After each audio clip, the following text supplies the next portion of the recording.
Hey, Mr. Jones, my name is Michaela Kicklight and I'll be assessing you today. I'm going to check your orders to see that we are doing a normal saline wet to dry dressing change on your hip every 4 hours. I'm going to check our hospital policy, and now I'm going to gather my equipment and perform hand hygiene. I'll come back and check 2 patient identifiers, which is going to be the name and the medical record number. And Mr. Jones, we'll be doing the wet to dry dressing change, and I will check for any allergies. You're allergic to penicillin. Now I'll provide the patient with privacy by pulling the curtain to go and wash my hands. I'll assess my hands for any cuts and abrasions. I'll turn the water to warm. I'll wet my hands.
You will use soap and warm water to wash your hands when you're trying to prevent the spread of C. diff, which is Clostridium difficile, from patient to patient or from patient to nurse.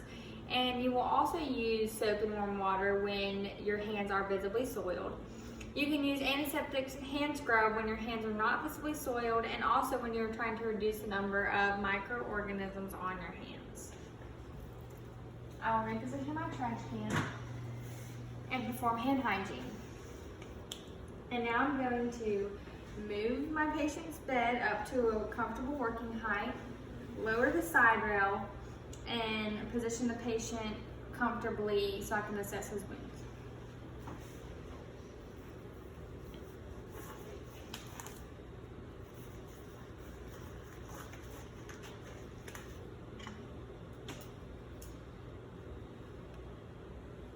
I will now remove the dressing.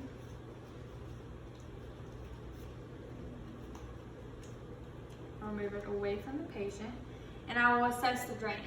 I will note the type of drainage, the amount of drainage, the color and the consistency, and also if there's an odor present. And now I will remove the other layer of the dressing and the packing without touching the inside of the wound. And now I will assess the wound itself. I will assess the size of the wound and the type of tissue. I will palpate the peri-wound area for any redness or edema, and also to detect any patient tenderness. I will now throw this away, facing my hands down to the trash can, moving them glove to glove and skin to skin.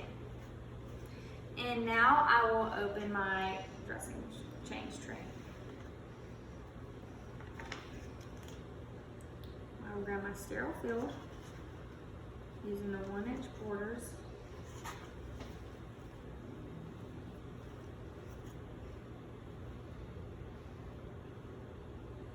and I will empty the contents of my tray.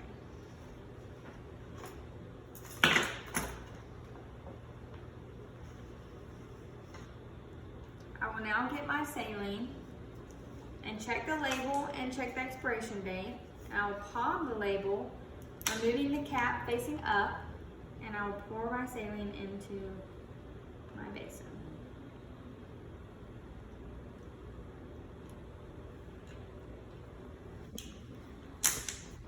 And I will now don my sterile gloves.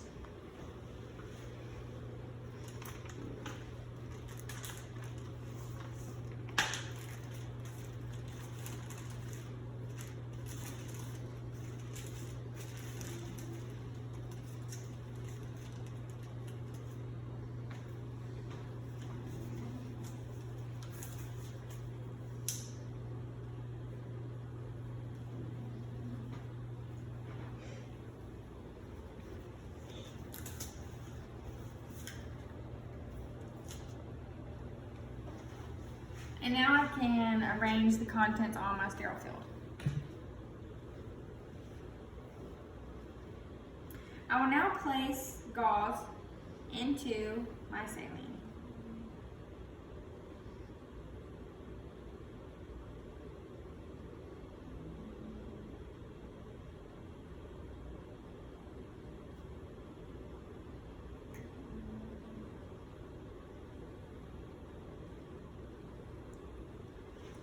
I broke sterility by touching the edge of the container.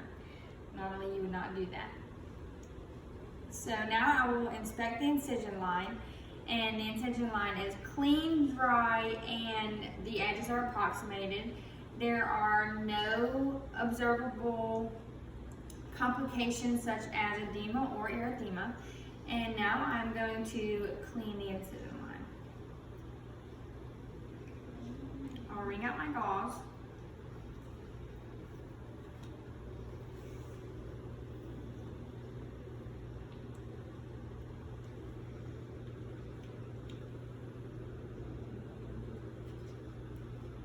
And clean the least contaminated area first.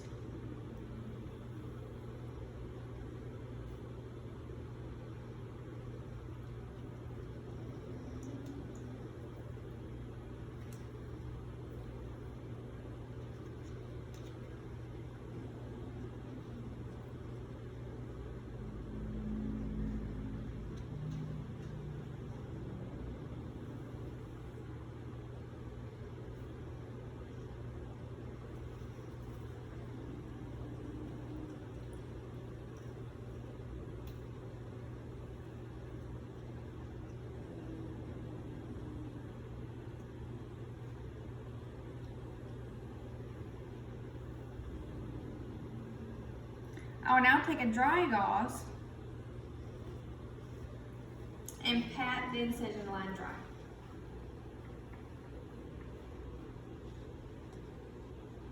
I will now move to the wound, to packing the wound. So you will need another piece of gauze soaked in saline, wring it out, and I will now fluff the gauze.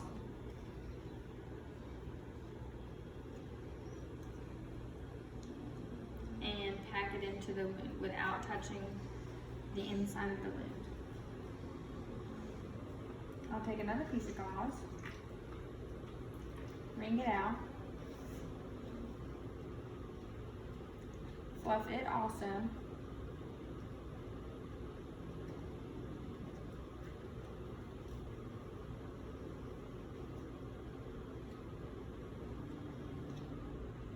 and pack it. Now I will take a dry piece of gauze, place it over the top of the wound, and I will get my ABD pad with a blue line facing up, and now I will cover the wound. Now I will take off my sterile gloves, removing them glove to glove and skin to skin. I will now take down the wound dressing. I'll measure out my tape.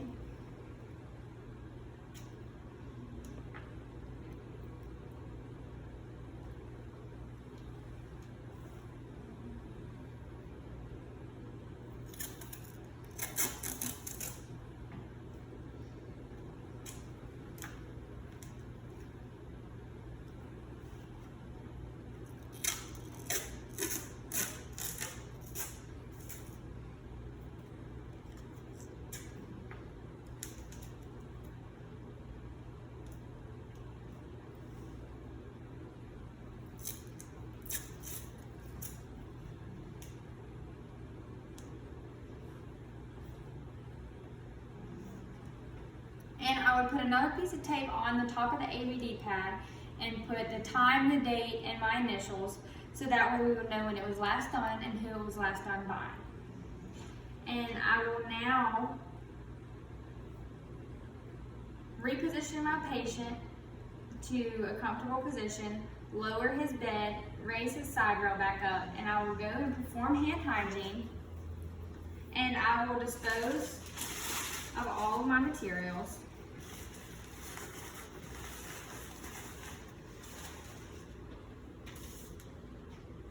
And I will now go back to the nursing station to document the incision line.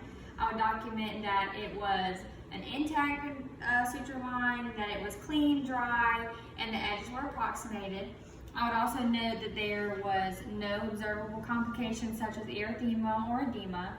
And then I would document, for the wound, I would document the type of drainage, the amount of drainage, the color consistency, and if there was an odor present. And then I would document the size of the wound, the type of tissue present, and also I would note that I palpated the peri-wound area for any redness, edema, and note that there was no tenderness from the patient.